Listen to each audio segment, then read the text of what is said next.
আসসালামু আলাইকুম সম্মানিত প্রিয় ভিউয়ার্স, স্ক্রিনে যে গাছটি দেখছেন এটা একটি অলট কম্বল গাছ। অলট কম্বল গাছের অনেক গুণাগুণ রয়েছে। সর্বশ্রেষ্ঠ গুণ হলো মা বোনদের গোপনীয় রোগের মহা ঔষধ। মা বোনদের বাধক ব্যথা ও অনিয়মিত মিন্স বা ঋতুস্রাব হয়ে থাকে। 1-2 মাস ঋতুস্রাবের কোনো খবর থাকে না, আবার কোনো মাসে 2-3 বার ঋতুস্রাব হয়ে থাকে।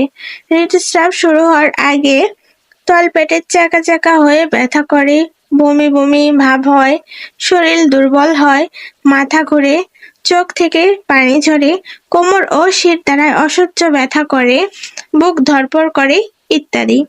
মা বোনদের এই সমস্যা দেখা দিলে ওষুধ তৈরি করে সেবন করবেন। ওলট কম্বল গাছের মূলের ছাল 10 গ্রাম পরিমাপ এবং 5টি গোলমরিচ সহ বাটিয়া সকালে খালি পেটে সেবন করবেন। যেদিন ঋতুস্রাব শুরু